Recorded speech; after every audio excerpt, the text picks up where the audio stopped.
Everyone, good evening. তোমাদের সবাইকে কেমন আছো সবাই? আশা করি অনেক ভালো আছো, সুস্থ আছো। আজকে কিন্তু সন্ধেবেলা থেকে ভিডিওটা শুরু করেছি, কারণ রোজকার দিন তো সকাল থেকেই ভিডিওটা শুরু করি, সন্ধ্যের বেলাটা অতটা তোমাদের সাথে শেয়ার করা হয় না। তাই ভাবলাম যে চলো আজকে প্রেগনেন্সির সন্ধ্যেটা আমি কিভাবে কাটাই, সন্ধ্যে থেকে রাত পর্যন্ত কিছু তোমাদের সাথে শেয়ার করব ভিডিও ক্লিপ। আর আজকের ভিডিও টাইটেল থাম্বনেল দেখে আশা করি বুঝতে পেরেছো তোমাদের সাথে কি কথা শেয়ার করব।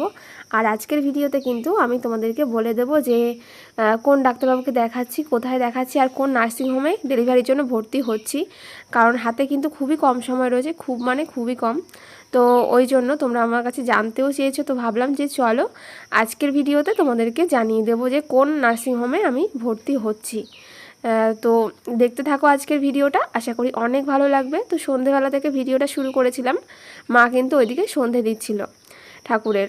আর তারপরে দেখো আমি কিন্তু ঘরে এসে কিছু জামা কাপড় ছিল সেগুলো ভাঁজ করে একটু গুছিয়ে নিচ্ছিলাম, গুছিয়ে শোকেসের মধ্যে ভরে নিচ্ছিলাম, যেহেতু সোফার মধ্যে ছিল আর এগুলো আজকে মা কেচে দিয়েছিল, তো সেই জামা কাপড়গুলোই ভরে নিচ্ছিলাম। আর তারপরে দেখো আমি খেয়ে নিচ্ছিলাম জল অনেকটা, কারণ জল তো সেটা পেয়ে যায় আমার কিছুক্ষণ বাদে বাদেই, তো ওই জন্য।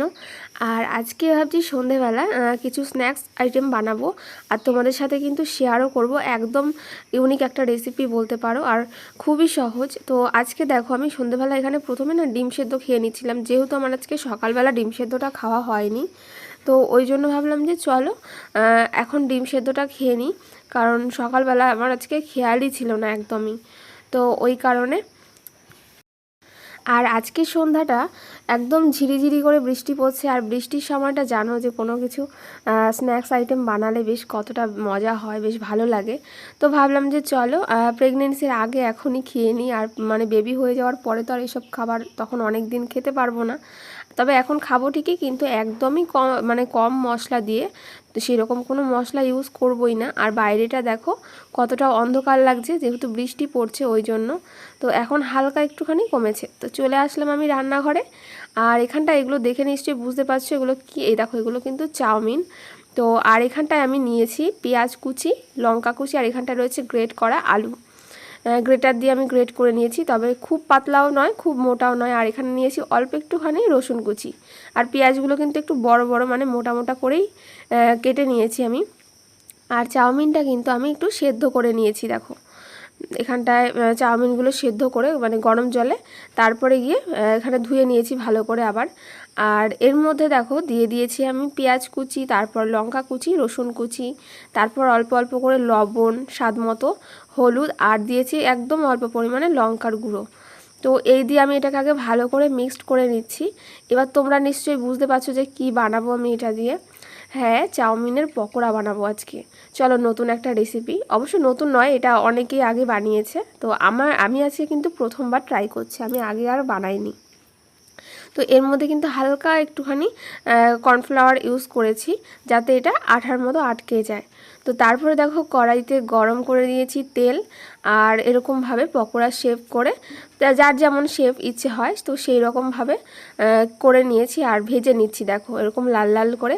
আর এটা কিন্তু খেতে মানে প্রচণ্ড মুচমুচে হয় একদম, আর খুবই টেস্টি হয়। তো দেখো বন্ধুরা, আর ভাজতেও কিন্তু এটা বেশিক্ষণ সময় লাগে না, যেহেতু আমার চাউমিনটা আগেই সেদ্ধ করা রয়েছে, আর পেঁয়াজ লঙ্কা এগুলোই তো দিয়েছি, আর বেশি কিছু তো দিইনি।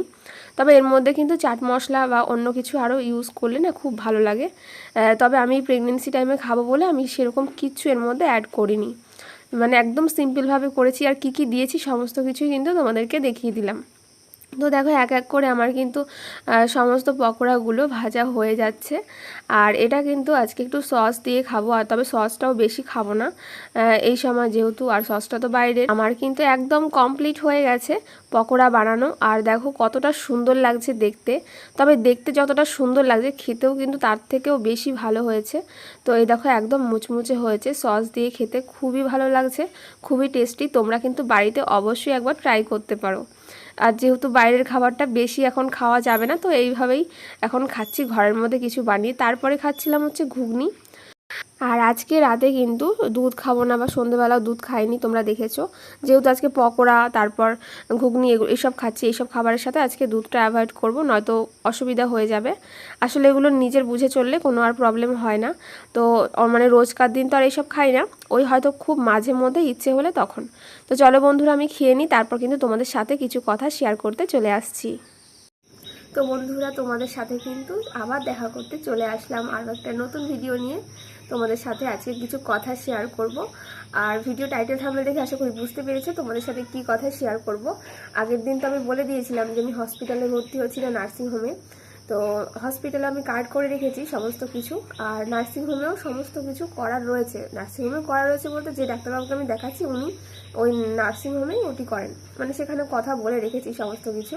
তো ইচ্ছে আছে একদমই যে নার্সিংহোমে যাওয়ার, মানে তখন তোমাদেরকে বলেছিলাম ভিডিওতে যে, আর নার্সিংহোমটা কি বলো তো আমাদের এখান থেকে আধা ঘন্টা দূরে, আর হসপিটালটা হচ্ছে মোটামুটি 10 মিনিটের মতো দূরে।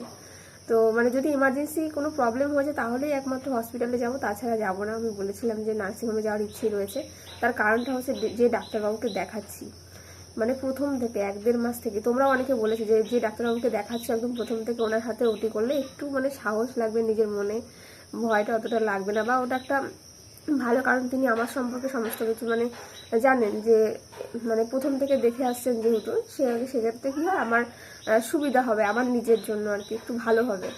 তো ওই কারণে তো আমারও সেটাই ইচ্ছে। আর কোন নার্সিংহোমে ভর্তি হচ্ছে আছে কিন্তু তোমাদের সাথে শেয়ার করব। তো আমি যেহেতু কালনাতে ডাক্তার দেখাচ্ছি, এটা নিয়ে অনেকে জিজ্ঞেস করছে যে দিদিভাই তুমি কোথায় ডাক্তার দেখাচ্ছ, তো আমি বলে দিই আরও একবার, আমি কালনাতে ডাক্তার দেখাচ্ছি। আর যেই ডাক্তারবাবুকে দেখাচ্ছি উনি ওটি করবেন আমার। আর মানে পাশেই ওখানটায় নার্সিংহোম রয়েছে আমি যেখানটায় দেখাই। আর কোথায় নার্সিংহোম কি নার্সিংহোম বলে দিই চলো। তো কালনাতে মানে নেমে কালনা স্টেশন থেকেই তাকালেই দেখা যায় বা সাইডে ইভল্যান্ড নার্সিংহোম, তো ওখানটায় কিন্তু আমার ওটি হবে। আর ডাক্তারবাবুই ওটি করবেন বলে দিলাম তোমাদেরকে আজকে।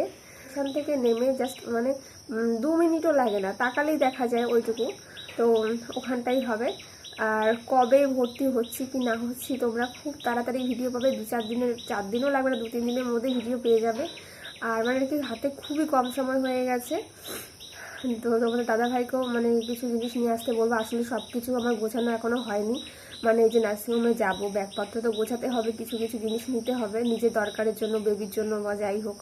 তো মানে কী কী নেবো সেগুলো মোটামুটি এই আজকালের মধ্যেই আমি গুছিয়ে নেব আশা করি। তো সেই ভিডিও তোমরা পেয়ে যাবে। আর মানে এর পরবর্তীকালে 3-4 দিন বাদেই কত কী ভিডিও দিতে পারবো আমি জানি না, তবে ইচ্ছে আছে ভিডিওগুলো করার। যদি 2-4 দিন লেট হয় অবশ্যই কিন্তু তোমরা পরে দেখো, কারণ ওই মুহূর্তে তো আর ভিডিও দেওয়া সম্ভব নয়। তো তোমরা প্রে করো ভগবানের কাছে আমি যেন আমার পুচকুকে নিয়ে সুস্থভাবে বাড়ি ফিরে আসতে পারি, আর করো ও যেন ভালো থাকে সুস্থভাবে আসে, এটাই চাই আমরা। আজকে তো জেনে গেলে আমি কোন নার্সিংহোমে অ্যাডমিট হচ্ছি, তাহলে তো বলেই দিলাম কালনাতে ইভল্যান্ড নার্সিংহোমে অ্যাডমিট হচ্ছি। আর সেটা খুবই তাড়াতাড়ি সমস্ত কিছুই ব্লগ দেখতে পারবে তোমরা। তারপর দেখো বন্ধুরা, আমি কিন্তু রাতে একদম অল্প করে কটা ভাত খেয়েছিলাম, যেহেতু সন্ধেবেলা এত কিছু খাওয়া হয়েছে একদমই খিদে ছিল না সেই কারণে। আর রাতের বেলা একদম না খেয়ে ঘুমানোটাও অসুবিধা, কারণ মাঝরাতে খিদে পাবে বা বেবির জন্য এখন ভালো না। তো সেই কারণে একদম অল্প করে ভাত খেয়েছিলাম, আর খেয়ে তারপরে চলে এসেছিলাম ঘরে এসে দেখো বিছানাটা করে নিচ্ছিলাম, আসলে ঘুমাবো। মোটামুটি 10টার মতন কিন্তু বেজে গেছে রাত্রি। আর মশারিটা নিয়ে মশারিটা ভালো করে টানিয়ে নিই, তারপর তোমাদের দাদাভাইকে কল করব, তারপর ওষুধ খাবো, তারপরে গিয়ে ঘুমিয়ে পড়বো। তো দেখো মশারিটাকে ভালো করে গুজে নিচ্ছি। আর এই মশারি মানে গুজতে গিয়ে আমার না খুব অসুবিধা হয় এইভাবে, মানে চারিদিকে গিয়ে গিয়ে গুজতে হয়, তো ওই কারণে। আর না গুজলেও হবে না, মানে ফ্যান চলে তো হাওয়াতে উড়ে যাবে, যেহেতু একদম হালকা মশারি, তো ওই কারণে। তারপরে দেখো চুলগুলো একটু আঁচড়ে নিই ভালো করে। চুলের কি অবস্থা, চুলে শ্যাম্পু করেছিলাম তো ওই জন্য এলোমেলো লাগছে একটু। আর শ্যাম্পু করলে চুলটা কিন্তু একটু ভালো করে না বাঁধলে পরের দিন একদমই মানে খারাপ হয়ে যায় চুলের অবস্থাটা। তো ওই কারণে দেখো রাতের বেলা ঘুমাবো, তো চুলটা আমি বেঁধে নিচ্ছি ভালো করে। দেখি চুলটা বেনুনি করে রাখি, তাহলে গিয়ে অসুবিধা হবে না। আবার কালকে চুলে একটু হালকা করে তেল দিয়ে নেব। আর এই সময়টা মানে একটু তেল ছাড়া আমি থাকতেই পাচ্ছি না। অন্য সময় চুলে তেল আমি দিতাম না, তবে এই সময়টা চুলে তেল না দিলে মাথাটা মনে যেন হালকা হালকা ঘোরায় এরকম লাগে। তো ওই কারণে দেখো চুলটা ভালো করে বেনুনি করে বেঁধে আমি গুটিয়ে নিয়েছি। এবার আমি শুয়ে পড়বো। তো বন্ধুরা আজকের ভিডিওটা আর বেশি বড় করছি না, টাটা, তোমরা সবাই ভালো থেকো সুস্থ থেকো, আগামীকাল আবার দেখা হচ্ছে।